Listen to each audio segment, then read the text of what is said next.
24 heures d'intervalle, une même destination, la France. Alors que la CEDEAO joue sa survie face à la fronde des pays du Sahel, le balai aérien discret d'Alassane Ouattara et de Bassirou Diomaye Faye vers l'Hexagone sature l'espace médiatique ouest-africain. Simple coïncidence de calendrier ou diplomatie de l'ombre? Le chef de l'État ivoirien a rejoint la France le vendredi 14 août 2026 au matin. Il a été suivi dès le lendemain, le samedi 15 août, par son homologue sénégalais, parti officiellement pour un séjour privé à l'étranger. La sobriété de la communication institutionnelle a immédiatement ouvert la voie aux spéculations de la presse régionale, à commencer par CNews. C'est que le timing interroge. Fraîchement désigné à la tête de la CEDEAO en juillet dernier, Bassirou Diomaye Faye porte sur ses épaules la lourde mission de réconcilier le bloc régional avec l'Alliance des États du Sahel. Sa visite officielle à Bamako le 28 juillet en était la preuve. Voir le jeune président souverainiste et le doyen de la ligne dure pro-CEDEAO se retrouver simultanément sur le sol français pose une question cruciale. Les deux hommes cherchent-ils à accorder leur violon loin des regards officiels pour dénouer la crise sahélienne? À leur retour à Dakar et Abidjan, les dossiers brûlants de l'Afrique de l'Ouest n'auront pas bougé d'un iota. Reste à savoir si ce détour par l'Europe aura permis de tracer les contours d'une nouvelle stratégie communautaire, ou s'il aura simplement confirmé que les grandes décisions africaines se murmurent encore, parfois loin du continent. Les voyages des présidents Bassirou Diomaye Faye et Alassane Ouattara en France et pour rencontrer un peu de façon informelle Emmanuel Macron, ça nous interpelle en tant que pays de l'Est. Parce que comme lors de la rencontre entre Alassane Ouattara et puis Ghazouani de la Mauritanie, ils ont évoqué des questions de sécurité transfrontalière en Afrique de l'Ouest. Je ne sais pas qui les envoie parler au nom de toute l'Afrique de l'Ouest.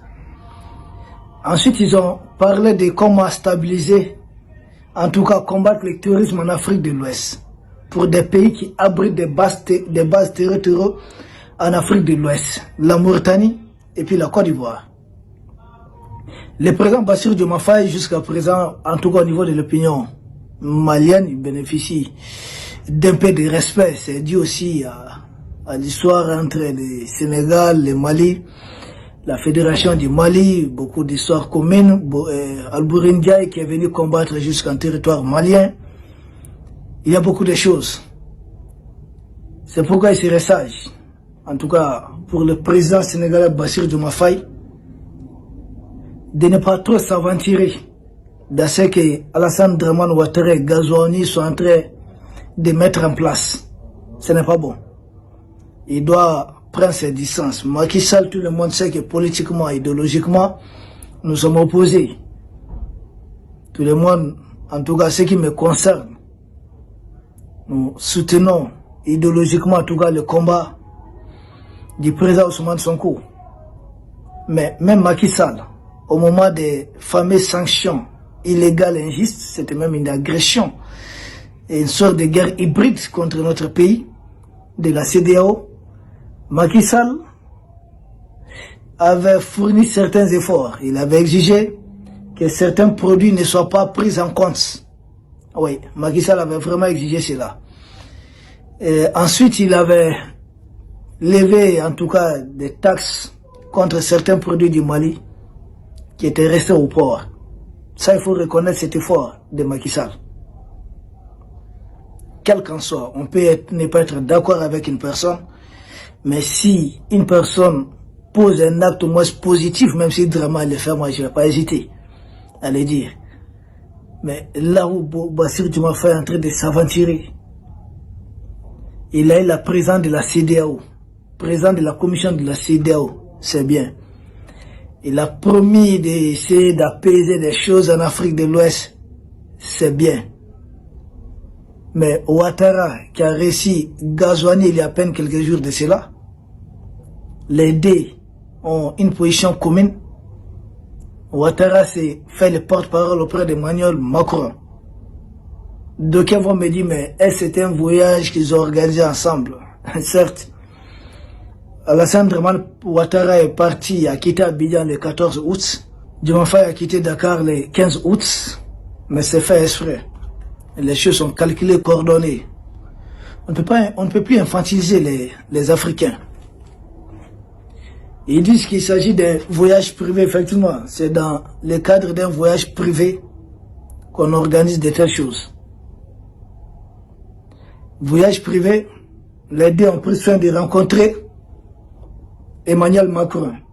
Il s'agit du président en exercice de la CEDEAO, Bassirou Diomaye Faye, qui vient d'être mis en place par la bonne attente entre Macky Sall et Alassane Dramane Ouattara. Donc Ouattara, pour lui, il s'agit de son, en tout cas de son nom en ce qui concerne la CEDEAO.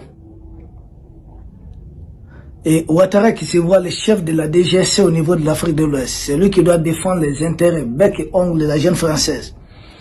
La simple preuve, c'est le projet de la fameuse monnaie ECO. CFA Dimension Afrique de l'Ouest. Porte-étendard de ce projet, c'est M. Dramane Ouattara.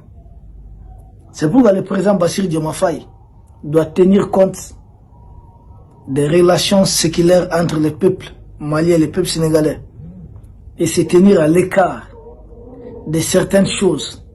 Le peuple ivoirien, vraiment en tant que tel, n'a pas de problème avec le peuple malien.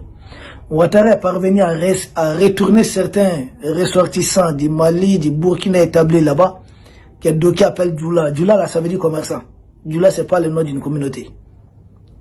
Et pour langue, là, c'est Bambara version modernisée façon indienne, c'est la langue Djoula, c'est-à-dire la langue des commerçants. Les commerçants, là, ont quitté où pour s'établir là-bas. C'est pourquoi c'est des gens qui ont des noms comme nous autres. Il y a des Diawara là-bas, des Traoré, des Sidibé, des Koulibaly, des Koné. Ouais, beaucoup de noms, des Diallo et autres. Ils sont ivoiriens maintenant. Voilà, ils disent qu'ils sont ivoiriens. Ils sont partis faire du commerce, d'autres raisons. Nos empires qui sont, en tout cas nos royaumes, qui se sont établis, c'est-à-dire des conquêtes jusque là-bas, pour plusieurs raisons. Les gens sont établis là-bas, sont devenus ivoiriens. C'est pourquoi quand certains d'entre eux disent, ah, les ressorts de l'Est, là, vous êtes nombreux ici, vous êtes plus de 4 millions de Maliens. J'ai dit quels 4 millions? Ceux qui les disent là font partie des 4 millions. Il s'agit des Diawara comme moi, des Koulibaly, ils sont tous, on les comptabilise parmi les 4 millions, généralement. Donc, quand on dit 4 millions là, c'est à revoir. Il faut essayer de relativiser. Le peuple d'Afrique, Alassane Dramane Ouattara, s'il oublie tout ça, parce qu'au moment de la crise de la guerre en Côte d'Ivoire, qu'ils avaient provoqué d'ailleurs, il était venu mettre ses parents à l'abri au Mali, ici à Sikasso tout près, y compris sa maman. Mais oubliant tout ça, maintenant il était allié autrefois à Sarkozy pour déstabiliser le Mali, ensuite c'est François Hollande, maintenant c'est Emmanuel Macron. Lui, ce sont les intérêts de l'État français, pas une personne simplement, pas un président simplement. Ah, l'autre là, Félix Houphouët-Boigny, c'est lui d'ailleurs qui a fait de Ouattara un Ivoirien. Félix Houphouët-Boigny qui a côtoyé De Gaulle comme, voilà, de Gaulle comme président, Pompidou, Georges Pompidou, Valéry Giscard d'Estaing, et même François Mitterrand. Il a connu 4 présidents français. Ouattara a son 3e président français. C'est à peu près le même parcours. Ouattara, il était voltaïque, c'est-à-dire burkinabé. Il est parti étudier avec une bourse du Burkina. Au lieu de servir le Burkina, il était même vice-gouverneur de la BCEAO en tant que burkinabé, en tant que voltaïque. Mais après, on dit qu'il est devenu ivoirien, maintenant il est président de la Côte d'Ivoire. Tant mieux pour lui. Tant mieux pour la Côte d'Ivoire. Qui se limite, qu'il travaille pour son pays, qu'il développe la Côte d'Ivoire, ce serait une très bonne chose. Mais vouloir être sali à Emmanuel Macron pour nous déstabiliser nous autres, qu'est-ce qu'il gagne dedans? Ça lui apporte quoi même? Diomaye Faye doit vraiment s'éloigner de ces messieurs. Diomaye Faye, tu es vraiment sénégalais, tu es siraire, tu es sénégalais. Ouattara est devenu ivoirien. Toi, tu es sénégalais. Né sénégalais, grandi sénégalais. Il y a une histoire profonde entre nos deux peuples. L'autre, il est de l'AS, il a régné ses origines de l'AS pour devenir ivoirien. Et de tels hommes sont prêts, sont capables de tout. Quand vous les voyez courir chez Emmanuel Macron, président Diomaye Faye, il faut savoir raison garder.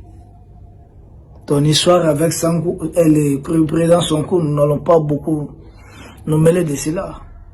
Mais vous savez que dans les traditions africaines, ça ne colle pas. C'est pas joli. Mais si ça ne vous suffit pas, vous devenez président de la CEDEAO, ça ne vous suffit pas.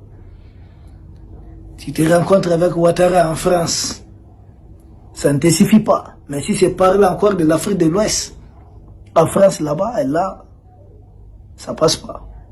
Il faut parler des problèmes de la Côte d'Ivoire, problèmes du Sénégal, ou je ne sais pas, des autres pays de la CEDEAO en France là-bas. Mais votre histoire de sécurité en Afrique de l'Ouest là, Dieu merci, vos pays ne sont pas attaqués par l'Al-Qaïda et autres. Est-ce que vous avez les armées les plus fortes d'Afrique de l'Ouest? Non. Pourquoi? Vous le savez, peut-être c'est une chance pour vous, disons comme ça. Alors, laissez-nous combattre Al-Qaïda. Avant d'aller plus loin, je voudrais simplement vous donner l'élément fondamental de la chaîne RTL, publiée à Paris, où Macron est reconnu comme étant à la tête d'une opération, d'une immense opération de déstabilisation de l'Afrique en général et du Mali en particulier. Cet extrait mérite d'être entendu afin que nul n'en ignore. Dans cet extrait, Macron Emmanuel est décrit dans ses manœuvres. J'ai toujours dit, et j'ai expliqué dans un livre qui fait aujourd'hui date, et qui a été, acheté en milliers d'exemplaires dans le monde. J'ai toujours dit que l'Afrique n'était pas victime d'une guerre de recolonisation terroriste. J'ai toujours dit que l'Afrique n'était pas victime, d'une soi-disant guerre djihadiste.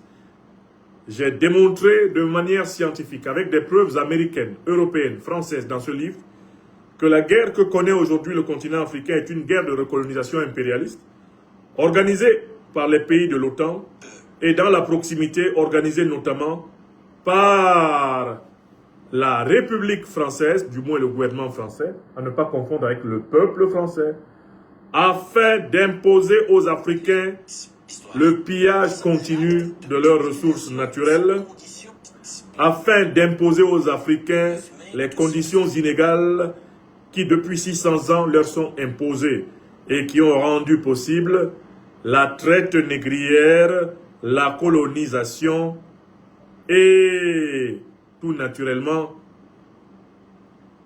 la néocolonisation à laquelle nous assistons. Dans ce livre qui fera, j'en suis convaincu, définitivement date, et qui aujourd'hui est le bréviaire de toutes les administrations panafricanistes authentiques, non pas simplement du Sahel, mais également d'Afrique, sont rassemblées les preuves officielles de l'implication directe des puissances de l'OTAN et entre elles de la France dans le soutien, le financement, l'armement du terrorisme dans l'Afrique en général et le Sahel en particulier. Les preuves qui sont accumulées dans cet ouvrage viennent de la CIA. Elles viennent de documents officiels américains déclassifiés. Cet ouvrage, préfacé par le professeur Bourema Kansaye, ministre de l'Enseignement supérieur de la Recherche scientifique du Mali, ne rassemble que les preuves occidentales de financement de l'armement, du soutien du renseignement, du terrorisme en Afrique par les grandes puissances occidentales, à commencer par l'alliance de l'OTAN, en poursuivant par les gouvernements successifs de la République française, notamment depuis Nicolas Sarkozy de Nagui Bokcha, l'assassin de Kadhafi, le saccageur de la Libye, jusqu'à Emmanuel Macron, le président immature d'une république affolée, sans oublier son prédécesseur non moins complice et coupable, Hollande François, celui qui a trahi pour toujours, pire que Mitterrand, le socialisme français, parole d'un ancien militant du Parti socialiste français que je suis. À cause de ce livre et de tout le travail de plaidoyer que depuis plus de 20 ans, votre serviteur a accompli sur les territoires de l'Afrique de l'Europe, de l'Amérique, de l'Asie et même dans les îles des océans Atlantiques et Indiens, aujourd'hui, votre serviteur est l'objet d'un ostracisme, d'une discrimination, d'une persécution sans nom, puisque mes résidences françaises ont été confisquées par le néocolon Macron, mes comptes bancaires français gelés, m'empêchant d'avoir les moyens de faire vivre une famille d'épouses et d'enfants français de souche, de naissance. Macron Emmanuel, depuis 5 ans, m'a fait vivre plus de 50 gardes à vue aller-retour aux aéroports de Paris. Il a manipulé les juges pour obtenir des condamnations opportunistes contre moi. Macron Emmanuel a fait organiser contre ma seule et humble personne des campagnes de presse de RFI de France 24, allant jusqu'à me traiter d'agent de la Fédération de Russie, sans le moindre début de preuve. Ce Macron Emmanuel et sa cellule africaine de l'Élysée persécutent de la même façon plusieurs panafricanistes. Je ne voudrais pas ici vous faire la liste. Persécutent de la même façon plusieurs citoyennes et citoyens français, dont le seul tort a été de dénoncer l'incurie de la politique étrangère de l'actuel gouvernement français, le gouvernement Macron. Oui, si aujourd'hui je suis privé de mes biens en France, si aujourd'hui je suis contraint de ramer pour m'occuper des miens en France, c'est parce que j'ai dénoncé l'implication de la France dans la déstabilisation terroriste de l'Afrique. C'est parce que j'ai dénoncé la présence des troupes néocolonialistes françaises en Afrique, notamment aux côtés des groupes terroristes, comme Al-Qaïda, l'État islamique. C'est parce que j'ai dénoncé le maintien en Afrique d'une monnaie qui est une escroquerie, un vol, un pillage éhonté, le franc des colonies françaises d'Afrique. Si aujourd'hui, je suis ostracisé, traqué par Macron et sa bande, c'est parce que j'ai dénoncé l'ingérence des puissances occidentales, moyen-orientales en général, et de la France en particulier dans la désignation des dirigeants africains. Si je suis ostracisé, si je suis l'objet d'une persécution accélérée, notamment depuis 5 ans, de la part de Macron, depuis pratiquement 10 ans de la part de Ouattara et depuis maintenant plus de 30 ans de la part de Biya, c'est parce que je suis un serviteur déterminé de l'émancipation africaine. Ce travail, je ne l'ai pas fait sur la base de mes émotions.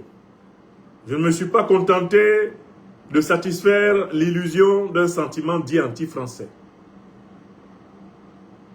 Puisqu'époux de Française, père d'enfants français de naissance, citoyen adoptif français depuis 2002, j'ai compris depuis très longtemps que combattre une politique, ce n'est pas combattre un peuple. Ce que j'ai fait, c'est m'efforcer d'appeler le peuple français à la raison. Les dirigeants français à la raison, les opposants français à la raison et le monde entier à la raison, afin qu'ils comprennent que la politique africaine de la France est une abomination qui doit cesser. Voilà le crime que j'ai commis. Voilà le crime de lèse-majesté qui me vaut d'être inscrit dans la liste des soi-disant terroristes et d'être traité en France comme quelqu'un qui aurait porté atteinte à la nation, à la défense, à la diplomatie. J'aurais même porté atteinte, dit Emmanuel Macron, à travers ses 2 ministres accroupis de l'Intérieur et des Finances. J'aurais porté atteinte à la sauvegarde de la population française. Oh, comble de l'hypocrisie, comble de la misère humaine. Emmanuel Macron, qui n'a même pas été capable de faire un traître enfant, prétend que je porte atteinte à la population française, que j'ai augmenté de 4 enfants. Mais, le juste a beau crier dans le désert. Les injustices ont beau s'accumuler contre ceux qui disent la vérité. Selon la belle métaphore que vous connaissez, certes, la vérité arrive lentement. Elle passe par les escaliers. Alors que le mensonge, quant à lui, vient vite. Il passe par les ascenseurs. Mais, il finit par arriver un jour où la vérité qui a marché dans l'escalier rattrape le mensonge qui est arrivé par l'ascenseur. Et alors à ce moment, quand la vérité entre diaphane dans l'appartement de la vérité, dans l'appartement de la transparence, de la justice, quand la vérité entre dans le temple de Mahat, pour utiliser une métaphore négro-africaine, alors le mensonge sort par la fenêtre et se perd à jamais dans les tartares de Seth, de Shaitan.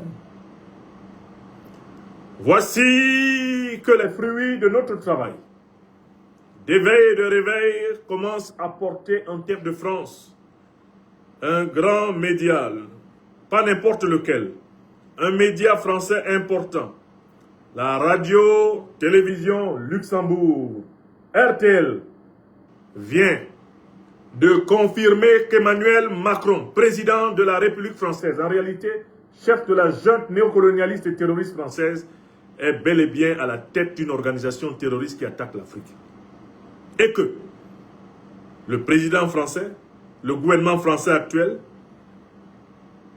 la République française dévoyée par l'immature Macron, sont en réalité directement en association avec Al-Qaïda et l'État islamique contre l'Afrique. Directement en réalité avec les néo-nazis ukrainiens contre l'Afrique. Oui, le journaliste Georges Malbruno casse la baraque sur RTL et je m'en voudrais d'aller plus loin sans lui avoir donné la parole avant de donner la parole à un grand militant de la cause véridique africaine. Il s'appelle Yann Toutain. Yannick Toutain va compléter, eh bien, la religion de ceux qui doutent encore un quelque tantinet que ce soit, que derrière Al-Qaïda et l'État islamique contre le Mali, le Burkina Faso, le Niger, derrière la déstabilisation terroriste de l'Afrique, se cache ni plus ni moins que le néocolonialisme français, qui a besoin de l'or malien, de l'uranium nigérien, qui a besoin du sous-sol burkinabé, du sous-sol des 15 pays africains qu'il pille depuis plusieurs décennies pour maintenir son niveau de vie. Oh, quelle journée de gloire! Quelle journée de bonheur! Lorsqu'enfin des journalistes français qui savaient pourtant depuis très longtemps prennent leur courage à deux mains en distillant au passage quelques micro-mensonges sur lesquels nous allons revenir. Il était temps qu'un peu de courage, il était temps que les hommes et les femmes de France aient un peu de couilles, permettez la métaphore, et disent à Macron: nous savons que vous êtes un chef terroriste. Nous savons que vous êtes le chef de la manœuvre terroriste contre le Mali, la manœuvre terroriste contre l'Afrique contemporaine, parce que vous êtes le dernier président français qui rêve de commander aux Africains et qui ne pourra jamais leur commander. Je salue au passage la cellule africaine de l'Élysée qui suit en direct cette émission et qui va faire un compte rendu à Emmanuel Macron, le chef de la junte néocolonialiste française, s'il n'est pas d'ailleurs en direct de l'émission. Car je sais que je fais partie des rares Africains qui sont suivis. Il n'y a qu'à voir la plainte de plus de 700 pages que Macron m'a fait porter par ses ministres. Je suis suivi à la virgule près par le palais de l'Élysée. Macron me considérant comme un candidat et un adversaire sérieux, eh bien à la tête de la magistrature française qui ne m'intéresse que pour du beurre. Sans plus tarder, nous allons procéder d'une manière très simple. Nous donnons la parole aux journalistes français de RTL afin qu'ils nous disent ce que fait la France en Afrique, selon leurs investigations. Allez-y.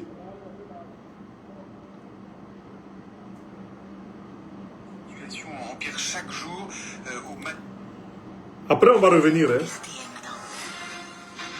À 7h18 RTL autour du monde, les secrets de l'actualité internationale avec vous, Georges Malbruno. La situation empire chaque jour au Mali. Avant-hier encore, au moins 35 personnes ont été tuées dans 2 attaques menées par des djihadistes.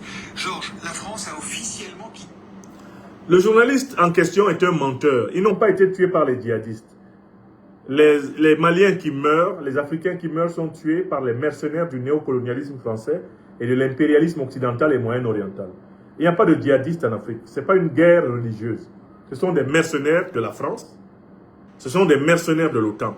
Voilà la vérité. C'est des mercenaires aussi des puissances du Moyen-Orient et de leurs supplétifs d'Afrique du Nord, comme l'Algérie et la Mauritanie. La suite. Le Mali, elle a même été chassée. Et pourtant, vous nous révélez ce matin qu'elle agit toujours en sous-main, grâce notamment à de discrets relais au parcours particulièrement sinueux. Ça mérite quelques explications. La France, en effet, Thomas, n'a pas de soldats au Mali où depuis 15 jours, une alliance entre des djihadistes et des rebelles Touaregs ont conquis plusieurs villes et cherchent à faire tomber une junte pro.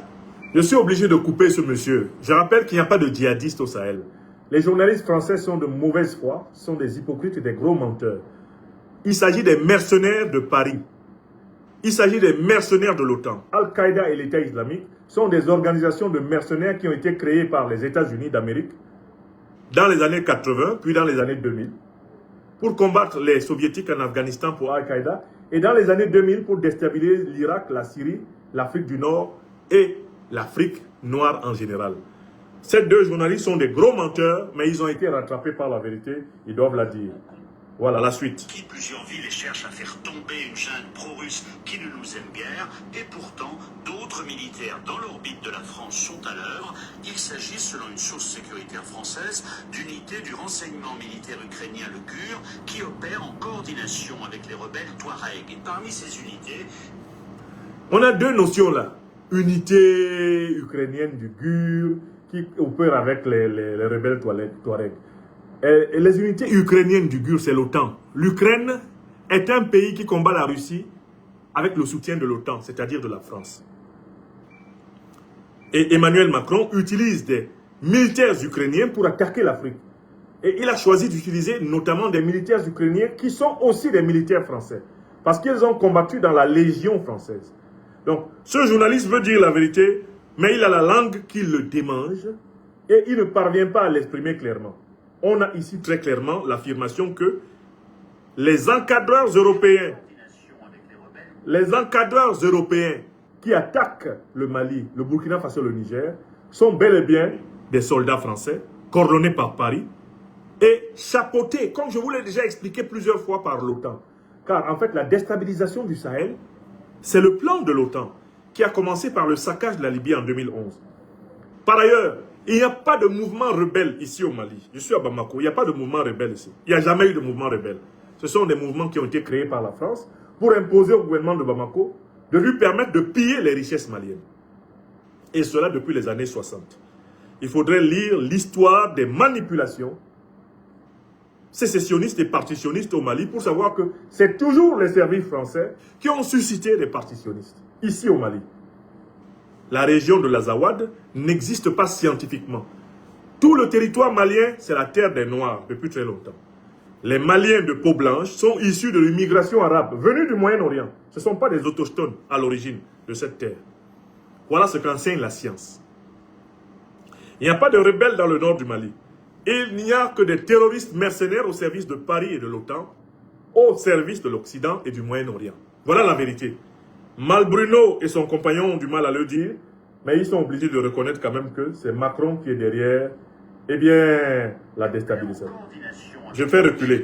Vous nous révélez ce matin qu'elle agit toujours en sous-main, grâce notamment à de discrets... Qui agit en sous-main? La France. RTL et Georges Malbruno, qui intervient, disent que c'est la France qui attaque le Mali en sous-main. C'est-à-dire, ce n'est pas le FLA, ce n'est pas le MNLA, ce n'est pas tout naturellement Al-Qaïda ou l'État islamique, c'est la France qui utilise tous ces gens-là. Ces gens-là sont des mercenaires de la France.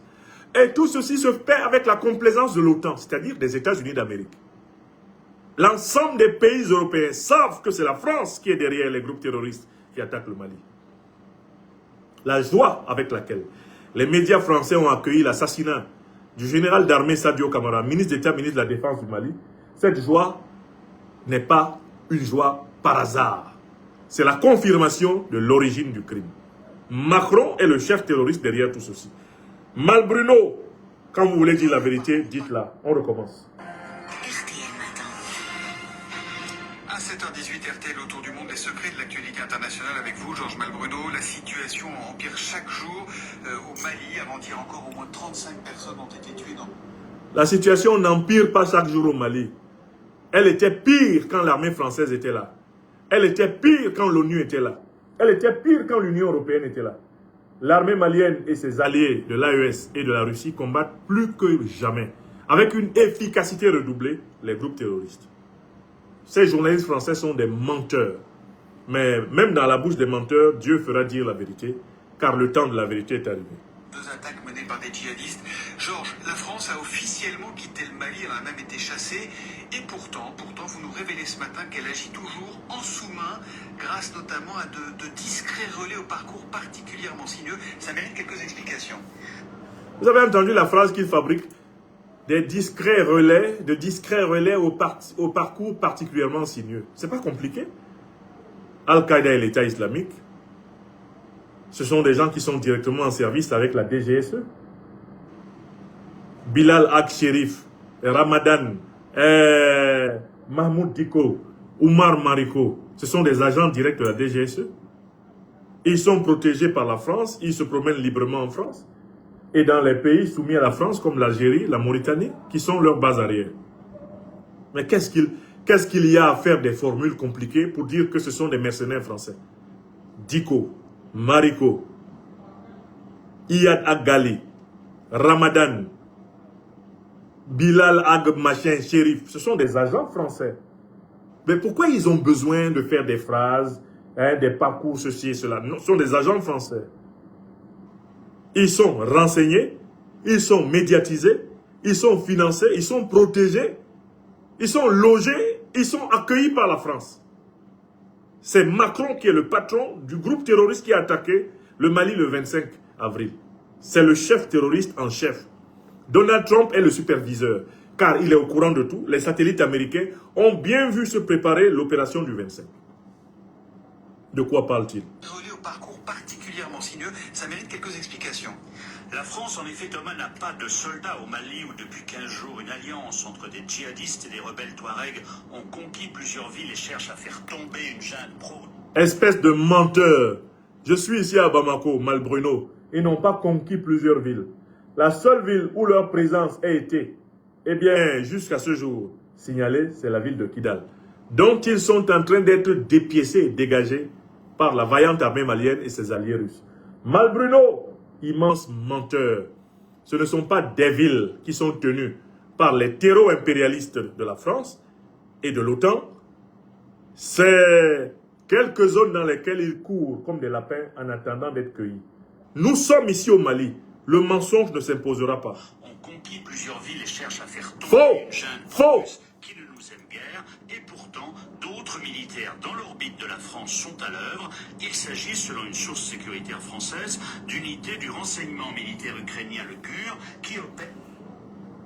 Malbruno nous dit que il s'est renseigné auprès de sources sécuritaires françaises. C'est-à-dire que ce sont des officiels français qui l'ont informé que la France combat contre le Mali.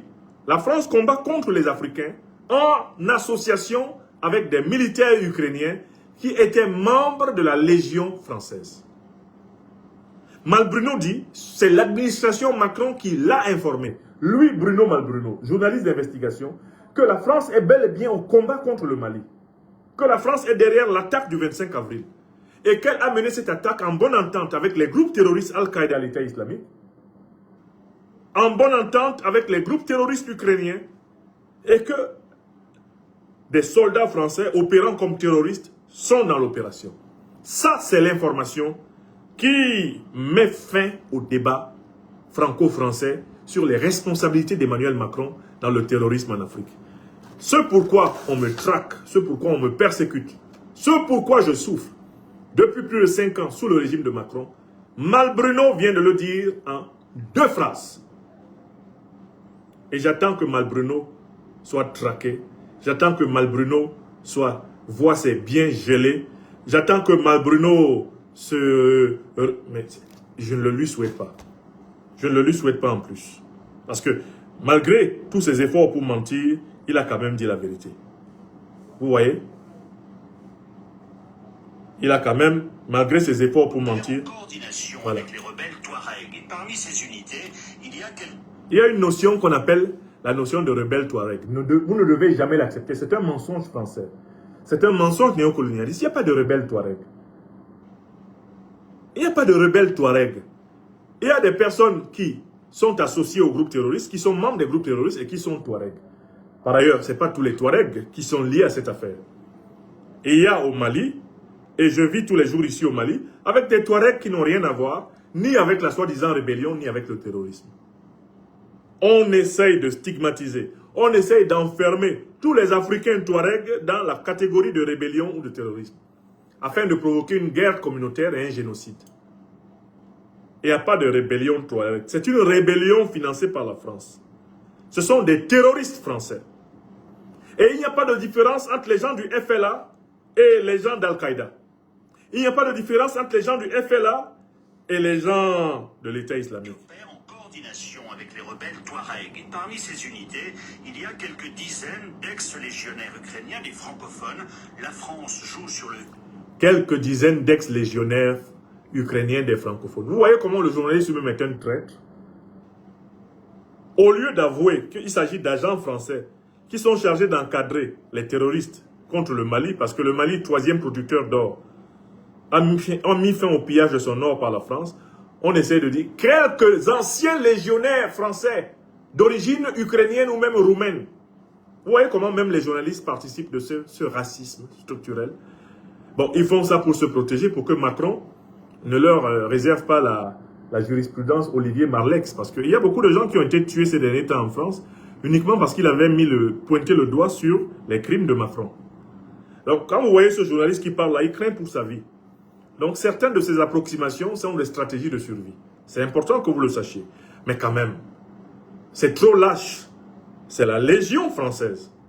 Ce sont des officiers français qui travaillent étroitement à l'intérieur des groupes terroristes contre le Mali. Ça, voilà le fait que monsieur accouche par petites boulettes. Allons-y. Des nombreux militaires ukrainiens passés par notre légion étrangère, les rebelles indépendantistes Touareg veulent affaiblir la junte au pouvoir à Bamako. Quant aux Ukrainiens... Il parle de la République du Mali avec mépris, alors que la France est une junte. C'est De Gaulle qui a créé la 5e République. Et il a pris le pouvoir par coup d'État en renversant Pétain avec le soutien des troupes africaines, avec le soutien des troupes britanniques et américaines. De Gaulle est un chef de junte. Macron est un héritier de junte. Et maintenant, on sait que c'est un chef terroriste. Pourquoi ces gens-là, même des journalistes comme ça qui prétendent faire leur travail de reporter, pourquoi est-ce qu'ils font preuve d'autant de mépris envers les dirigeants sahéliens? Est-ce qu'ils peuvent traiter Mamadi Doumbouya de chef de junte? Non. Macron leur a dit interdit. Est-ce qu'ils peuvent traiter, eh bien, Oligui Nguema de chef de junte? Non. Macron leur a dit, ne dites pas ça. Est-ce qu'ils peuvent traiter Mahamat Idriss Déby Itno de chef de junte? Macron leur a dit, ne faites pas ça. Partout où il y a des militaires qui font les 4 volontés de Paris, l'expression chef de junte ne leur est pas appliquée. Et ces journalistes qui, quand même, viennent de franchir le Rubicon pour dire que la France soutient le terrorisme au Sahel, ils essayent de maintenir ces éléments de langage. Quant aux Ukrainiens et à nous autres Français, on veut faire mordre la poussière aux supplétifs russes de la junte, les ex de la milice Wagner, renommés. C'est faux! La France veut absolument que le Mali d'Assimi Goïta tombe, que le Burkina de Traoré tombe, que le Niger, eh bien de Tiani tombe, parce que ces pays ont mis fin au pillage de leurs ressources minières par la France. Le Mali est 3e producteur d'or africain. Et pendant plusieurs décennies, la France a volé l'or malien et a rempli les coffres-forts de la Banque de France avec l'argent du Mali. Le Niger est 1er producteur d'uranium de toute la région d'Afrique francophone. Et pendant plusieurs décennies, la France a volé l'uranium nigérien. Elle s'est même arrogé le statut de pays producteur d'uranium. On veut absolument renverser Tiani pour continuer à voler ce qu'on volait avant. Le Burkina Faso, terre du manganèse, terre de l'or. Pendant très longtemps, la France l'a pillé. Et même l'ancien président Compaoré a eu maille à partir avec le président Hollande quand il s'est mis à vouloir attribuer les marchés du sous-sol burkinabé à d'autres groupes que les groupes français. Une partie des raisons pour lesquelles il est tombé en 2014 se trouve dans la punition de la France. Parce que lui, il avait voulu diversifier lui aussi. Le partenariat minier du Burkina Faso. Ce sont des faits. Ce n'est pas pour punir la Russie par rapport à l'Ukraine, dont la France n'a rien à foutre. Macron n'a rien à foutre des Ukrainiens. Ils peuvent tous crever, Macron s'en fiche comme de l'an 40. Ce qui l'intéresse, c'est la possibilité de la mainmise sur la manne africaine comme éternelle vache nourricière du capitalisme d'État français. Ils mentent, ces journalistes. Ils mentent au peuple français, ils disent des demi-vérités. La suite. Africa Corps qui ont tout fait pour nous faire partir d'Afrique. C'est un partage d'intérêts. L'Africa Corps russe ou Wagner n'ont pas fait partir les Français d'Afrique. J'entends par là l'armée française. Nous avons tous vu ici, le gouvernement malien signait un décret pour demander à l'armée française de partir. Je n'ai pas vu un Russe signer un tel décret. On a vu le gouvernement burkinabé signer un décret pour faire partir l'armée française. Je n'ai pas vu un Russe. On a vu le gouvernement nigérien signer un décret pour faire partir l'armée française. Je n'ai pas vu un Russe. C'est un manque de respect pour les Africains. Que de dire qu'eux, ils auraient bien voulu que, plus de 100 ans après la colonisation barbare, criminelle, abjecte et inhumaine de la France, celle-ci maintienne ses troupes sur leur sol. Pour mémoire, en janvier 2013, lorsque l'armée française a crapahuté pour atterrir ici au Mali, c'était sur la base, eh bien, de la main forcée au président Dioncounda Traoré et à son gouvernement. Le président Dioncounda Traoré, président intérimaire du Mali, avait demandé à l'époque à la France essentiellement une aide en appui feu aérien et en renseignement militaire. François Hollande, alors président français, a surpris Dioncounda en déversant 6500 hommes sur le sol malien. L'armée malienne n'avait pas demandé à être assistée sur les combats au sol. Ces bouseux de djihadistes pouvaient être tout naturellement maîtrisés par l'armée malienne, même si elle était dans son état de faiblesse le plus avancé. Elle avait demandé simplement du soutien-feu aérien et du renseignement. Donc voilà des gens qui essayent de présenter le problème africain comme étant leur problème avec la Russie. Alors qu'en fait, ils en veulent à la Russie d'avoir simplement aidé des pays sahéliens à ne plus être pillés. Le vol français au Mali, au Burkina Faso et au Niger, eh bien, a été amenuisé et il est en train d'être éradiqué grâce à l'alliance russo-africaine. Voilà le fond du problème. Les Ukrainiens viennent opportunément dans cette affaire parce qu'ils veulent faire plaisir à leurs alliés de l'OTAN, notamment donc la France et plus largement les autres pays de l'OTAN et les États-Unis. Les Ukrainiens sont des supplétifs, ce sont les tirailleurs sénégalais de la politique de l'OTAN. Ce sont les vaches à lait, ce sont les chairs à canon de l'OTAN, les Ukrainiens. Ils font juste leur travail de supplétifs de la domination hégémonique de l'OTAN sur le monde. Et les Français, comme l'a rappelé Yambo Logan, les politiques français, extrêmement célèbres dans l'art d'utiliser les autres pour combattre pour eux, ont trouvé dans l'Ukrainien une chair à canon gratuite qu'ils envoient en Afrique en se planquant derrière et en applaudissant quand les résultats sont favorables et en disant tant pis quand ils sont défavorables. Bande de menteurs, bande de démons. Vos plans sont nus. Le monde entier sait qui vous êtes.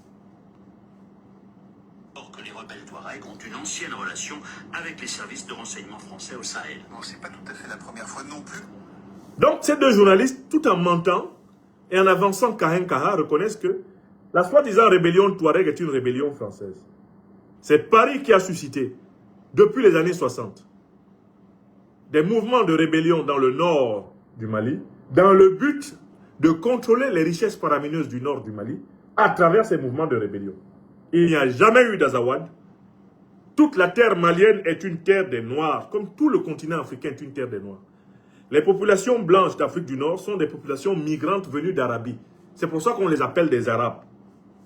Tous les peuples de peau blanche sont des peuples originaires d'Arabie. Ils ne sont pas des peuples autochtones africains. Voilà la vérité. Personne ne peut revendiquer un soi-disant Azawad ici au Mali. Personne. Cette chose n'a jamais existé, ni dans le passé, ni dans le présent, et elle n'existera point dans l'avenir. C'est une mystification créée par les laboratoires français pour positionner leurs mercenaires, nuire à l'unité malienne et continuer le pillage du Mali. Voilà la vérité. services de renseignement français au Sahel. Bon, c'est pas tout à fait la première fois non plus que les Ukrainiens sont en première ligne dans cette région. En effet, dès le début de l'année dernière, le service de renseignement ukrainien avait proposé aux autorités françaises un plan détaillé pour déloger les juntes de la région du Sahel et faire reculer leur ennemi russe. Des juntes qui, du Niger au Mali, avaient chassé, vous vous en souvenez, les unes après les autres, la France de cette région minée par les djihadistes. Mais à l'époque, Paris n'avait pas donné suite pour des raisons sécuritaires. C'est faux. Paris a donné suite. Paris coopère avec les mercenaires criminels ukrainiens, les néo-nazis ukrainiens, pour combattre contre les pays panafricanistes. Pourquoi? Parce que ces pays panafricanistes coopèrent avec la Fédération de Russie et qu'en coopérant avec la Fédération de Russie, ils renforcent la puissance de la Fédération de Russie en Eurasie. Comme vous devez le savoir, lisez le grand livre de Zbigniew Brzezinski, The Grand Chessboard, le grand échiquier. Dans ce livre, il explique que l'Afrique est un enjeu de puissance pour toutes les grandes puissances du bloc eurasiatique. Que ce soit les Américains, les Ouest européens, les Russes ou même les Chinois, l'Afrique est un enjeu de puissance. Parce qu'en réalité, chacune de ces grandes puissances, de ces grands blocs, craint que l'un de leurs rivaux ou l'une de leurs rivales en vienne à maîtriser les ressources africaines. Or, comme l'a écrit Zbigniew Brzezinski, la puissance du monde qui va maîtriser les ressources africaines va écraser toutes les autres dans le bloc eurasiatique, où se joue encore le grand duel de la domination planétaire. Voilà pourquoi les Américains et les Ouest européens veillent à maintenir l'Afrique sous leur coupe. Ça, c'est le plan de l'OTAN. Et c'est pour cela qu'ils ont saccagé la Libye. Et voilà exactement pourquoi. Voilà exactement pourquoi la Russie et la Chine ne veulent pas laisser les Occidentaux s'accaparer de l'Afrique. Parce que si les Occidentaux s'accaparaient de l'Afrique, ils accumuleraient une puissance suffisante pour écraser justement la Russie et la Chine. De l'autre côté, l'Afrique, quant à elle, joue son jeu.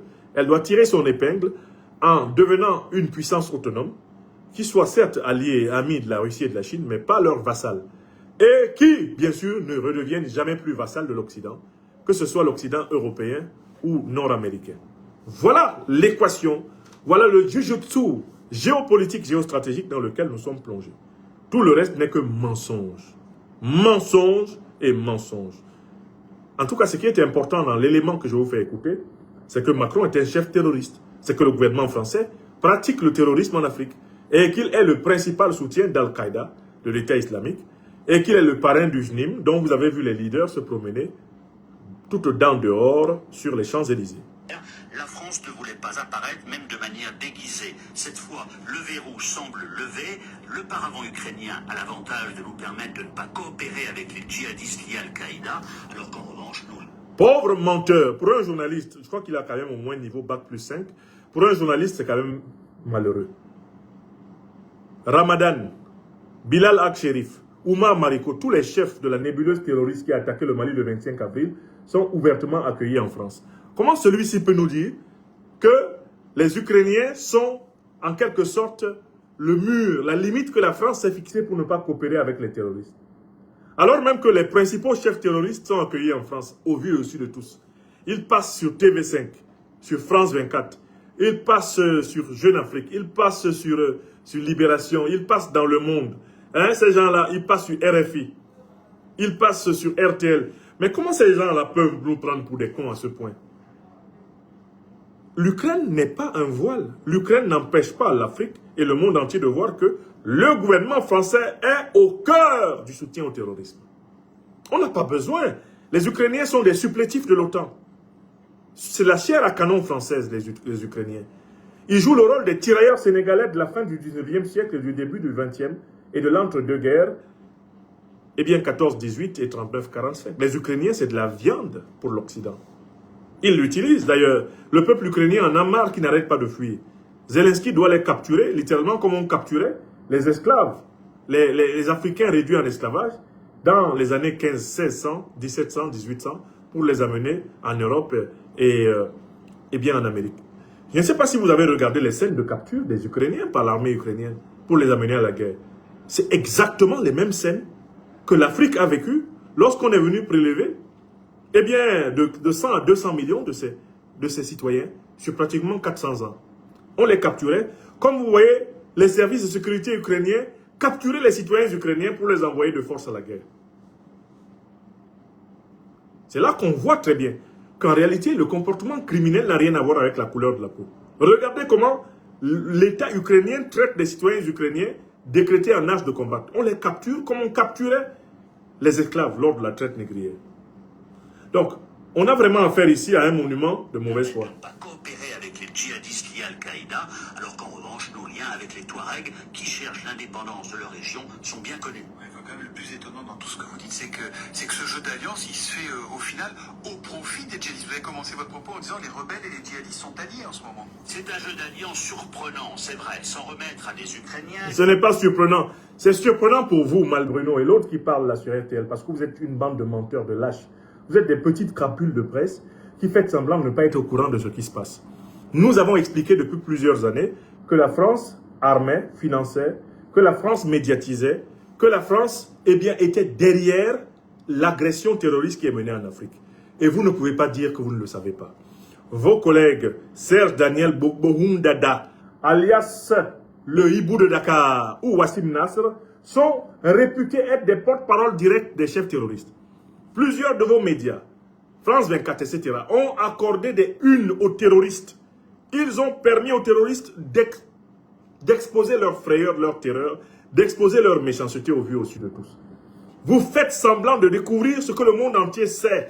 Et ce livre, il a été écrit après pratiquement 5 années de plaidoirie, dans lesquelles nous avons démontré que c'est l'OTAN, c'est la France, c'est Macron, c'est Hollande, c'est Sarkozy qui étaient derrière les groupes terroristes qui attaquent l'Afrique francophone. Ça a été établi et vous avez fait semblant à Paris de ne pas le voir. Maintenant que cela vous submerge, vous reconnaissez la vérité par petites doses. Honte à vous, Malbruno. Honte à vous, RTL. Honte à vous, médias français, qui avez couvert l'ignominie, qui avez accompagné le gouvernement français de Macron, comme celui d'Hollande, comme celui de Sarkozy, dans le terrorisme en Afrique. Vous avez détruit les dernières chances que la France avait de réparer son différend, son contentieux africain, car vous avez consacré la France dans le rôle du pompier pyromane. Ça en est terminé par votre faute. Malbruno qui sort maintenant, lui qui est grand reporter, fait semblant, c'est maintenant qu'il découvre, et il fait semblant que c'est une révélation, que derrière Al-Qaïda et l'État islamique, il y a la France. Ce n'est pas une révélation. Je suis désolé. Ce n'est pas une révélation. On m'a traité d'agent russe. On m'a traité de vendu. On a estimé que je faisais même de l'ingérence étrangère. Comment un citoyen français peut faire de l'ingérence étrangère quand il critique la politique étrangère d'un pays auquel il appartient comme citoyen? Oh, honte à vous, Malbruno. Honte à vous, misérable criminel journaliste. Journaleux qui vous êtes tu tout le temps que vous avez vu Macron, Sarkozy et Hollande soutenir les criminels, les truands. Honte à vous. Vous faites semblant de découvrir une lapalissade. Honte à vous que le sang de nos martyrs, que ce soit les martyrs de France, d'Al-Qaïda et de l'État islamique, les martyrs d'Afrique, les martyrs d'Asie, que ce sang rejaillit sur vous. Vous êtes tous, pas seulement les responsables politiques, mais vous les journalistes à coquiner, accroupis et rampants, vous portez le sang de ces innocents. Des rebelles Touaregs associés à des djihadistes qui sont nos ennemis, on est dans la froide réalité du terrain. Cela s'appelle hiérarchiser ses ennemis en vue de parvenir à un objectif commun, encore une fois affaiblir les Russes et leurs alliés au Sahel, à leur face. C'est faux. L'objectif commun, ce n'est pas affaiblir les Russes et leurs alliés au Sahel. Les Russes ont une terre remplie d'uranium, remplie d'or, de pétrole et de gaz. Votre objectif, c'est de vous repositionner pour continuer à voler l'Afrique, à piller l'Afrique. Car l'Afrique est remplie d'or, remplie de gaz, remplie d'uranium, remplie de manganèse, remplie de coltan, remplie de lithium. Vous voulez absolument repositionner les groupes français pour voler en Afrique. Et nous avons dit que c'est terminé. Je vous avais dit, j'avais dit à Macron, vous avez gelé mes menus biens. À l'échelle d'une nation, que valent mes biens? Une maison, un appartement, 2 bagnoles, 2 comptes bancaires menus. Que valent mes biens en France? Vous les avez gelés. Mais ce que vous ne savez pas, c'est que tous vos médias vont être gelés ici en France, et ici en Afrique, pardon. Toutes vos banques vont être gelées ici. Toutes vos industries vont être gelées. Toutes vos affaires vont être gelées. Et puis, vos petites maisons et vos petits comptes bancaires que vous avez ici, là, on va les geler aussi. C'est ce que vous n'avez pas compris. J'avais dit ça. Alors, mes amis qui êtes là, Vous êtes des milliers maintenant à écouter. Est-ce que je n'ai pas dit qu'à force de s'attaquer aux Africains, en pensant qu'ils étaient faibles, le régime français allait ouvrir l'ère de la rétorsion? Vous avez vu combien de médias français ont été interdits au Niger en une journée? Vous avez vu combien de médias? Plus de 10. Après, ça va être les multinationales. Hein. Je vois des gens qui sont là, ils pensent qu'on ne les voit pas. Paris continue à se faire beaucoup d'argent à travers ces multinationales. Il n'y a pas que Air France qui est maintenant en train de tomber et même complètement tombé. Vous avez des multinationales ici en Afrique, non? Vous continuez à nous persécuter? Ben, on va les fermer. Vous avez vu? Vos médias sont fermés, c'est pas fini. Vous continuez à nous persécuter? Mais on applique la méthode iranienne avec Trump. Tu fais, je fais. Tu fais, je fais. Tu fais, je fais. Jusqu'à ce que tu sois fatigué. C'est la loi de la terre. Tu tapes, je rends. Tu tapes, je rends. Tu tapes, je rends. Tu tapes, je rends. Jusqu'à ce que tu arrêtes de taper. Et si j'ai envie, je ne rends pas. Parce que je t'aurais aussi bien tapé. Vous avez vu combien de médias vous avez fermés par votre méthode? Au Niger, en une journée, 10. 10 sont tombés tout d'un coup. On continue. C'est tellement triste à voir. Alors face à une situation quand même délicate, la France limite son aide opérationnelle à ses relais ukrainiens à du soutien technique en matière de transmission notamment. Ce jeu de billard à plusieurs bandes avait été repéré et dénoncé l'an dernier par plusieurs pays du Sahel. Bruno Malbruno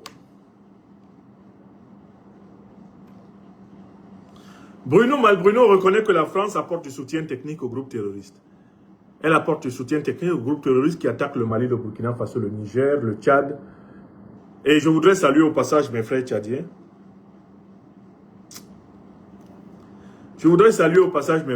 L'armée tchadienne, vient de connaître une agression. L'armée tchadienne vient de connaître une agression spectaculaire. Une trentaine de soldats tchadiens vient d'être assassinés par les terroristes armés par Paris. J'en profite pour saluer mon frère, le maréchal président Mahamat Idriss Déby Itno, et lui demander, c'est ça le bilan de votre visite à Paris? Président, il faut qu'on vous pose la question publiquement, devant le peuple tchadien, le peuple africain. Vous êtes allé à Paris pour qu'en retour, les hommes de Paris tuent vos hommes au lac Tchad? Je ne pense pas.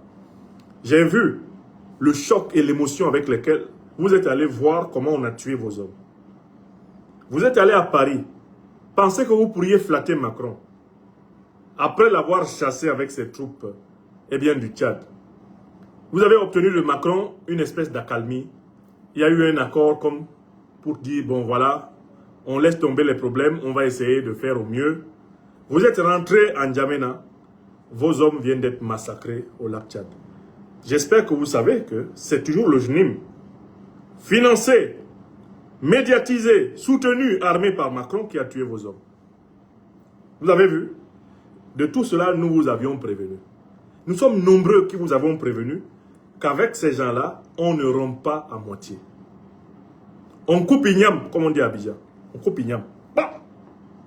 On leur dit, on ne veut plus vous voir dans nos affaires militaires. Bientôt, on leur dit, on ne veut plus vous voir dans nos affaires monétaires. Ensuite, on leur dit, on ne veut plus vous voir dans nos affaires diplomatiques. Ensuite, on leur dit, on ne veut plus vous voir dans nos affaires culturelles. En fait, on leur dit, une fois pour toutes, on ne veut plus vous voir dans nos affaires. C'est le seul langage qu'ils comprennent. Tout demi-langage avec ces criminels aboutit à affaiblir notre vigilance et à nous offrir à leur violence. Tout le monde m'est témoin ici de l'effort que j'ai fait pour saluer la révolution géostratégique tchadienne. Quand le président Mahamat Idriss Déby Itno a délogé les troupes néocolonialistes françaises et américaines du Tchad. Il a cherché un terrain d'entente avec Macron. Il y a laissé des soldats. S'il continue, c'est sa propre tête qui est visée. Il le sait. Je le lui ai dit de toutes les manières possibles. Président, n'espérez rien avec ces gens-là. Choisissez de vous allier avec vos frères et choisissez de trouver un chemin pour vous réconcilier totalement avec votre peuple. C'est le message que je tiens à tous les dirigeants africains. Car en fait, il n'est jamais trop tard. tout dirigeant africain peut, tant qu'il est vivant, se remettre en cause. On ne doit jamais dire jamais. Tant que la vie est là, l'espoir est permis. Vous avez vu? Bon. Maintenant, ils assument. Avait été repéré et dénoncé l'an dernier par plusieurs pays du Sahel, mais sur le terrain, ce front... Donc, les journalistes français que vous venez d'écouter essayent d'administrer la vérité à petite dose. Bon, d'abord parce qu'ils ont peur de Macron. Il y a beaucoup de gens qui ont dit la vérité à Macron ces derniers temps en France qui ont été tués. Des députés, des anciens agents des services secrets comme Éric Dénessé. Il y a beaucoup de gens qui sont l'objet vraiment de la brutalité de Macron. Je fais partie de ces personnes que Macron a mis dans sa liste rouge. Parce que nos vérités le dérangent. Mais ce qui est important, ce qui doit être retenu de la séquence journalistique que j'ai écoutée, et qui est difficile à écouter sans interruption. Je vous avais promis de les laisser parler et de les contredire après, mais c'est juste insupportable en fait. Ces gens-là, de toutes les façons, ils ne donnent pas la parole sur RTL. Il n'y a pas de raison qu'on leur donne la parole sur Franklin Nyamsi Cameroun, l'Afrique des libertés, sur Afrique des libertés Talk ou sur Franklin Nyamsi Facebook, sans les couper. Il faut les couper en fait. Ces gens-là, on ne peut pas les laisser parler en roue libre. Ils disent tellement d'âneries, tellement de monstruosité et d'abomination, en un laps de temps, qu'on risque, en les laissant parler, d'oublier de contredire certaines choses. J'ai bien fait de les interrompre et de les contredire, afin même que leurs propos soient mâchés, hachés et renvoyés à la poubelle où ils méritent d'être. Il y a une vérité quand même là-dedans. Malbruno, Christian Malbruno, il reconnaît une chose importante. Macron, le président français actuel, est derrière la déstabilisation du Sahel. Quelle que soit la manière dont vous retournez le message que nous avons écouté, la séquence de télévision de RTL que nous avons écouté, la responsabilité du président de la République française, du gouvernement français, de l'armée française, dans le terrorisme au Sahel, est réaffirmée. Et je voudrais quand même vous rappeler une phrase de Macron que j'ai toujours citée ici, dans ce livre. Une phrase de Macron que j'ai toujours citée ici, dans ce livre.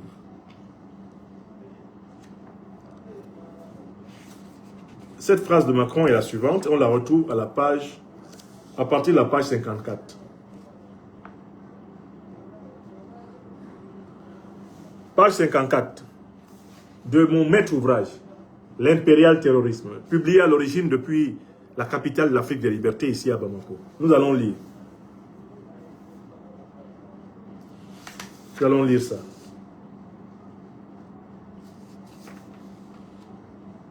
Le saccage de la Libye. Le saccage de la Libye et l'assassinat de Kadhafi ont été suivis de l'invasion du Sahel par les groupes terroristes armés en Libye justement par l'OTAN et qui avaient agi de concert avec elle contre Kadhafi. Au point qu'arrivant au pouvoir en juin 2017, le président français Emmanuel Macron ne passa pas par 4 chemins pour reconnaître la responsabilité de l'OTAN dans la déstabilisation de l'Afrique.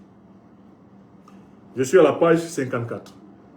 Macron dit, dans une interview accordée au quotidien français Le Figaro, Emmanuel Macron constate alors, citation, « La démocratie ne se fait pas depuis l'extérieur, à l'insu des peuples. La France n'a pas participé à la guerre en Irak et elle a eu raison. Et elle a eu tort de faire la guerre de cette manière en Libye. Quel fut le résultat de ces interventions? Des États faillis dans lesquels prospèrent les groupes terroristes. Je ne veux pas de cela en Syrie. » Voilà celui qui dit qu'il ne veut pas de ça en Syrie et puis il accueille le chef terroriste sur tapis rouge, Ahmed Al-Shara, le 7 mai 2025. Allez à la page 54 de ce livre où on ne trouve que des preuves occidentales du terrorisme occidental. Bon. Macron ne s'est pas arrêté là. Quand il est allé à Tunis, en Libye, il a critiqué l'intervention militaire de l'OTAN. Qu'est-ce qu'il a dit? L'Europe, les États-Unis et quelques autres ont une responsabilité dans la situation actuelle en Libye. Ça, ce sont les propos d'Emmanuel Macron lors de sa visite en Tunisie. Eh bien, lors de sa visite en Tunisie. Le 1er février 2018. C'était le 1er février 2018. Donc l'actuel président français sait depuis très longtemps que c'est l'OTAN, la France qui ont déstabilisé l'Afrique du Nord, le Sahel, et que ce sont ces instances-là qui sont à la manœuvre. Mais ce qui est nouveau, c'est que ce type-là, qui en 2017, en 2018, critiquait l'action de Sarkozy, il marche dans les pas de Sarkozy. Les principaux chefs des groupes terroristes qui ont attaqué le Mali le 25 avril, qui ont assassiné ici à Bamako, le général de corps d'armée et désormais général d'armée, eh bien Sadio Kamara, à savoir donc le FLA, l'État islamique, Al-Qaïda, le JNIM, tous ces groupes-là, leurs chefs se promènent librement actuellement en France. Tout le monde a vu la balade, eh bien, à Paris, des chefs terroristes de ces groupes-là. Je ne sais pas si vous avez bien vu les images des chefs terroristes de ces groupes. Peut-être que certains d'entre vous n'ont pas vu. Emmanuel Macron, président de la République française, permet aux chefs terroristes du FLA, d'Al-Qaïda, donc du JNIM, de l'État islamique de se promener librement à Paris. Ils se promènent librement en France. Ils ont eu des visas d'entrée en France. Ceux qui ont tué Sadio Kamara, les voici. Les voici. Les voici en France. Les voici en France. Alors, je conclue cette émission par quelque chose que je dis depuis plusieurs semaines. Mais comment les Françaises et les Français, mes concitoyens d'adoption, peuvent-ils dormir tranquilles en sachant que à l'Élysée, ils ont un homme. À l'Élysée, ils ont un homme qui fait office de président de la République et qui est en fait chef terroriste en Afrique. Comment les Françaises et les Français se regardent dans une glace en disant « Notre président de la République est le chef d'Al-Qaïda et de l'État islamique qui assassine les gens en Afrique. » Comment ils font? Comment les Françaises et les Français font pour vivre normalement après cette vérité établie? Je m'adresse ici aux Françaises et aux Français de métropole et des diasporas. Français qui vivaient en France, Français qui vivaient en Amérique, en Afrique, en Asie. Est-ce que vous ne pensez pas qu'il est important de prendre la parole pour demander la démission immédiate? La destitution, que dis-je, démission? La destitution immédiate de ce président terroriste. Il se trouve heureusement des hommes courageux comme Yannick Toutain pour le dire. Je voudrais lui donner la parole. Yannick Toutain. Yannick Toutain est un citoyen français qui a le même courage que nous. C'est un homme blanc, un militant engagé anticolonialiste qui dit les 4 vérités au régime criminel de Macron Emmanuel. Je voudrais, pour conclure cette conférence, donner la parole à Yannick Toutain et le saluer pour son courage de la vérité, sa parésia. Yannick Toutain nous dit exactement ce qu'il en est du cas Macron. Yannick Toutain nous décrit la nature réelle du pouvoir Macron, à savoir un gouvernement terroriste dirigé par un chef terroriste. Yannick Toutain le dit d'une manière très claire. Il le dit d'une manière très claire dans une vidéo que j'aimerais vous faire vraiment écouter. Yannick Toutain. Si la connexion peut me le permettre. Voilà, ça, il a parlé en dernière date. Je veux prendre là où il dit Macron-Zelensky installe l'État islamique au Mali. Je vais prendre encore plus bas. Voilà. Mandat d'arrêt pour extrader Sarkozy. Macron. Hop, hop. Je vais lui donner la parole, Yannick. Sarkozy et Hollande Macron sont recruteurs parrains et financiers de l'État islamique de l'Azawad FLA JNIM. Ça, c'est très intéressant. Ça, c'est il y a 4 heures. Je voudrais vraiment lui donner la parole. Écoutez bien la suite de l'interview. Voilà. Voilà, je lui donne d'abord la parole ici. De l'interview de Georges Malbruno, on va apprendre qu'il n'y a pas seulement les légionnaires ex-français redevenus ukrainiens aux côtés.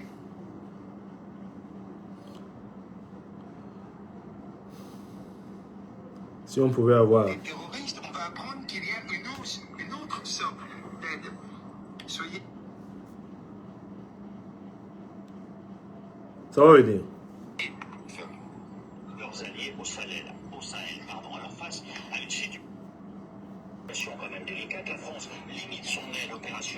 des relais ukrainiens et du soutien technique en matière de transmission notamment. Ce jeu de billard à plusieurs bandes avait été repéré. Écoutons Toutain. Et dénoncé l'an dernier par plusieurs pays du Sahel, mais sur le terrain, ce front commun anti-russe et anti-junte marque des points. On l'a vu depuis 15 jours et l'été dernier déjà, les militaires maliens et leurs supplétifs russes avaient subi une défaite sévère dans le nord du Mali.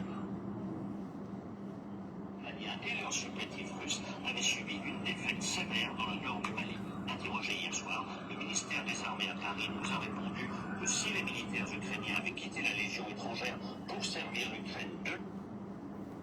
Oh, on a vraiment des problèmes de connexion. Hop. Excusez-moi. Yannick Toutain.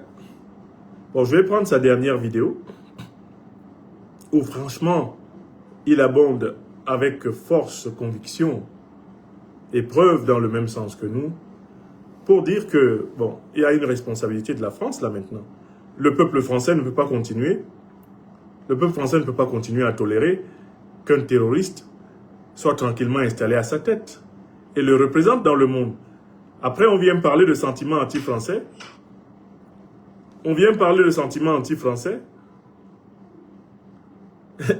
Comment parler de sentiments anti-français quand on a des preuves manifestes que... Voilà. Daniel Dessoulier du Mali. Où sont les procureurs? Voilà. Où sont Je vais prendre ça. Macron et Zelensky. Voilà. Allez-y. Macron et Zelensky sont en train d'installer un État islamique au Mali. Comment est-ce que je le sais? Toutes les preuves sont là. Ramadan, porte-parole du FLA, un des deux groupes piliers de l'État islamique de l'Azawad, s'exprime tranquillement depuis la France. Au lieu d'être interpellé sur mandat d'arrêt pour terrorisme, la procureure de Paris regarde le ciel en attendant sa prochaine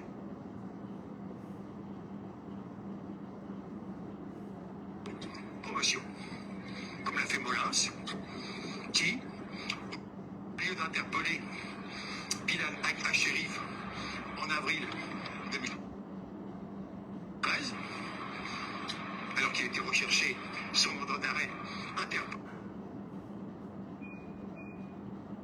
du procureur général du Mali, Daniel Dessoulier, Molins regardait en l'air en attendant sa prochaine promotion. Molins, c'est un voyou. Ces gens qui n'arrêtent pas les terroristes sont des magistrats voyous qui Absolument. Ce sont des magistrats voyous à la solde de Macron. devraient être le plus vite possible placés en garde à vue par des magistrats honnêtes. Des Bernard Borel, par exemple, des magistrats révolutionnaires, antiterroristes, des vrais. Comment est-ce qu'on sait que c'est l'État Écoutez bien. islamique de l'Azawad? C'est simple. Il a été proclamé en 2012. En 2012, FLA, qui s'appelait à l'époque MNR, Jinim, qui s'appelait à l'époque en Sardine, ont fusionné en État islamique de l'Azawad. Ils se sont proclamés eux-mêmes État islamique de l'Azawad, cette bande de voyous criminels. Et le rôle de la France, et on le sait, pas un des chefs est MNLA. Hama Agma Écoutez bien. nous a expliqué que les réunions préparatoires de l'attaque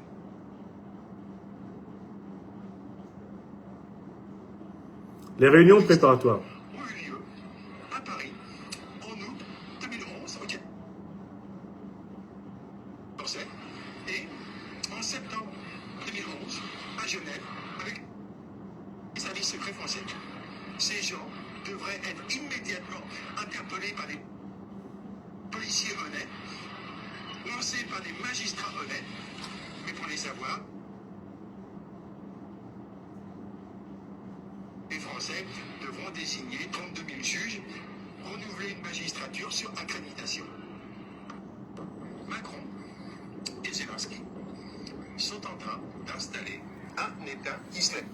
Voilà, donc il y a maintenant de plus en plus de voix qui se lèvent en France pour dire la vérité que nous disions depuis plus de 5 ans et pour laquelle nous étions considérés comme un complotiste.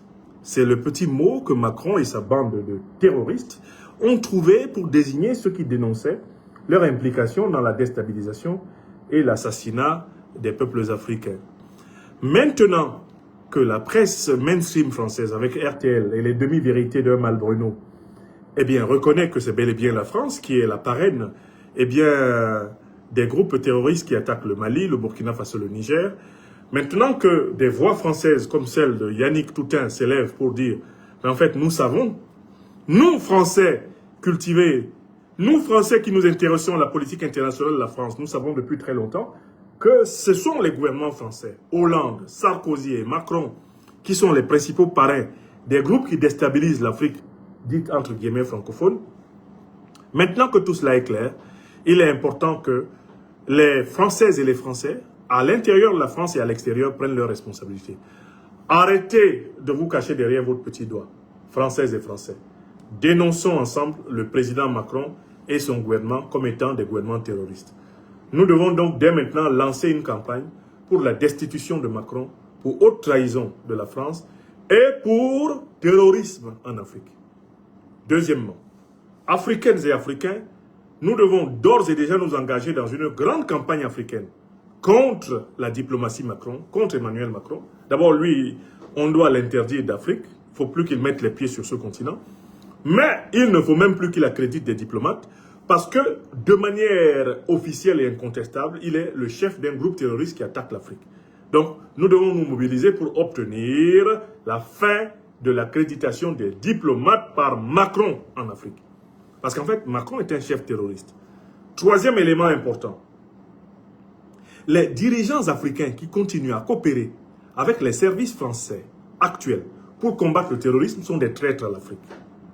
Tout dirigeant africain qui continue d'accepter que des officiers de l'OTAN, que des officiers français viennent siéger dans le QG de son système de défense est un ennemi de l'Afrique et doit être traité comme tel. Les peuples africains, les dirigeants africains doivent être traités comme tel. Pourquoi? Parce que depuis Hollande, Sarkozy et Macron, eh bien, les gouvernements français sont les parrains du terrorisme.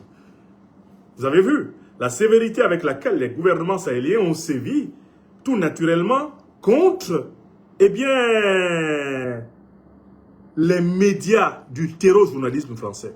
Mais attendez, il n'y a pas que les médias, il y a les diplomates. Il n'y a pas que les diplomates, il y a les hommes d'affaires et surtout il y a les multinationales. Et il n'y a pas que les multinationales, il y a les fameuses ONG. C'est un toilettage à tous les niveaux qui s'impose pour défendre et protéger l'Afrique contre cette ultime manœuvre désespérée de déstabilisation qui est la condition pour combler le déficit de plus de 3 000 milliards d'euros eh bien, du budget public français. Il faut absolument enlever à Macron et à tous ceux qui lui succéderont l'illusion de pouvoir compter sur le pillage de l'Afrique pour redresser la France. Et cela est un devoir de génération, c'est une mission historique que nous devons accomplir. Je tenais à prendre la parole, d'abord pour attirer l'attention des Africaines et des Africains que notre combat porte. Le peuple africain est convaincu, dans son écrasante majorité.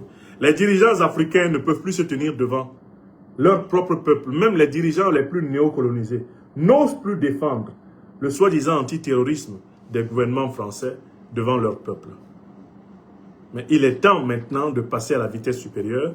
Il est temps d'accélérer le processus de libération du continent africain sur la base de vérités incontestables.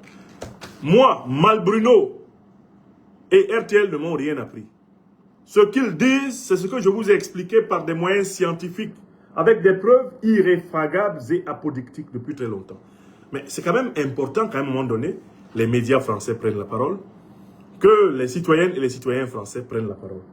Il est temps de désavouer Macron, pas seulement en Afrique, mais également définitivement en France, en Europe et dans le monde. Macron est un chef terroriste, mais comme Donald Trump, tous les dirigeants de l'OTAN sont des chefs terroristes. C'est ce qu'ils sont. Ce n'est pas une insulte, c'est une description. Et c'est ce que je voulais montrer. Pour ce qui est du Sahel, ne venez plus jamais nous parler d'un antiterrorisme outanien, un antiterrorisme français au Sahel. Ça n'existe pas. Al-Qaïda, l'État islamique, les groupes terroristes qui sévissent ici sont des mercenaires français, des mercenaires de l'OTAN. Le débat est clos. Et c'est pour cela que nous avons accepté les sacrifices que nous avons consentis. C'est pour cela que nous sommes, l'objet de l'ostracisme du néocolonialisme français. C'était pour que cette vérité s'impose et que ce livre n'ait jamais été écrit en vain. Gloire à nos ancêtres angélisés. Que soit béni le Tout-Puissant qui soutient les serviteurs de Mahat, les serviteurs de la vérité et justice. Victoire! Victoire, victoire pour les victimes du terreau-impérialisme, de l'impérial terrorisme. Victoire pour le général d'armée Sadio Kamara, son épouse et ses enfants assassinés par la bande à Macron, la bande otanienne, la bande criminelle impérialiste occidentale et moyen-orientale. Ce sont eux. Maintenant que Malbruno et RTL reconnaissent que c'est la France qui est derrière Ramdan, qui est derrière Iyad Agali, Mahmoud Diko, Oumar Mariko, eh bien c'est l'heure de gloire des martyrs qui a sonné.